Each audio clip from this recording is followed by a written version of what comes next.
दोस्तों इस वीडियो के माध्यम से कॉमसिन कंपनी का जो सितंबर क्वार्टर का रिजल्ट आया है उसके बारे में डिस्कशन करने जा रहे हैं और ये 14 नवंबर को ये रिजल्ट कंपनी ने पब्लिश किया है। इस रिपोर्ट पे कंपनी ने कोई भी स्प्लिट बोनस या डिविडेंड के बारे में कोई चीजें यहाँ पे अपडेट नहीं किया है, सिर्फ यहाँ पे stand alone and consolidated result के बारे में अपडेट किया है। और इसके साथ ये देखो जो रिपोर्ट ये आया है इस पे एसेट, लायबिलिटी, कैश फ्लो ये सारी चीजें मेंशन हुआ है। तो चलिए हम एक एक करके जानते हैं। पहले हम कंसोलिडेटेड रिजल्ट के बारे में जानेंगे, उसके साथ स्टैंड अलोन रिजल्ट के बारे में जानेंगे। तो देखिए दोस्तों, कंपनी ने इसी लेवल के आसपास इसका जो कंसोलिडेटेड रिजल्ट है, कंसोलिडेटेड रिजल्ट इसी लेवल के आसपास पब्लिश किया है। कंसोलिडेटेड फाइनेंशियल रिजल्ट का मतलब होता है कंपनी उसका खुद के पेरेंट कंपनी के साथ जो कंपनी को एक्वायर किया है, जो एसोसिएटेड कंपनी है, उसका रिजल्ट मिला के जो शेयर करता है उसको कंसोलिडेटेड रिजल्ट बोला जाता है। और देखिए ये जो रिजल्ट इस लेवल के आसपास ये शेयर कर रहा है, ये इन लैक्स के हिसाब से ये शेयर कर रहा है, लेकिन मैंने आपको करोड़ों के हिसाब से बताने वाला हूं। तो देखो पहला जो क्वार्टर का रिजल्ट आया है 8744 के आसपास ये सितंबर क्वार्टर पे प्रॉफिट जनरेट किया है। टोटल इनकम है प्रीवियस क्वार्टर पे 7773 करोड़ के आसपास था और उसका प्रीवियस ईयर के हिसाब से 6882 करोड़ के आसपास था। तो ये लेवल के आसपास देखोगे प्रीवियस क्वार्टर के हिसाब से ये प्रॉफिट बढ़ा है और प्रीवियस ईयर के हिसाब से भी प्रॉफिट बढ़ के आ रहा है, जो कि एक अच्छी बात है। कंपनी के ऊपर पॉजिटिव डायरेक्शन पे मूवमेंट आने की इस पे सिग्नल दे रहा है। अगर हम उसका एक्सपेंसेस को देखेंगे, एक्सपेंसेस इसी लेवल के आसपास 8355 के आसपास दिखा रहा है और उसका प्रीवियस क्वार्टर का एक्सपेंसेस 7534 के आसपास था।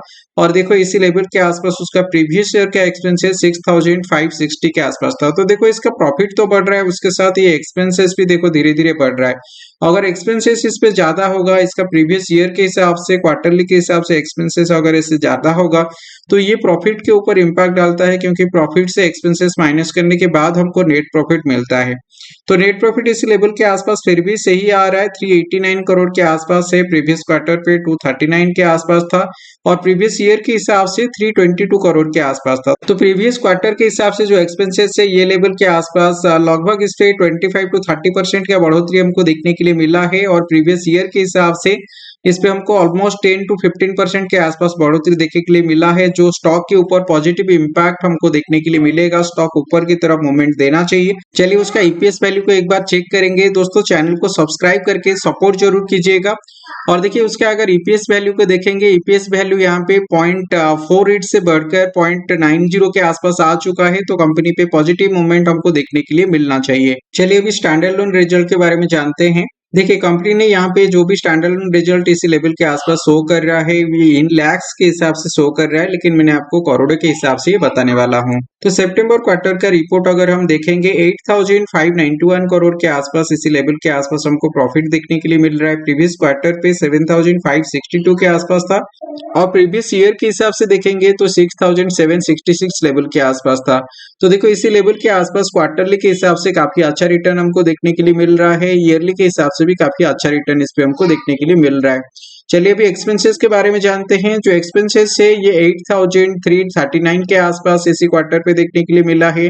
प्रीवियस क्वार्टर पे 7428 करोड़ के आसपास था और उसका प्रीवियस ईयर पे 6515 करोड़ के आसपास था। तो देखो इस पे जो एक्सपेंसेस है प्रीवियस क्वार्टर के हिसाब से ये एक्सपेंसेस ज्यादा आ रहा है और प्रीवियस ईयर के हिसाब से भी एक्सपेंसेस देखेंगे तो ज्यादा आ रहा है। तो देखो इस पे अगर एक्सपेंसेस ज्यादातर आएगा तो ये प्रॉफिट जो है प्रॉफिट थोड़ा कम हो जाता है, लेकिन फिर भी अगर आप प्रीवियस क्वार्टर के हिसाब से देखोगे जो प्रॉफिट आया था 134 करोड़ के आसपास और अभी जो प्रॉफिट है ये 251 करोड़ के आसपास आया है।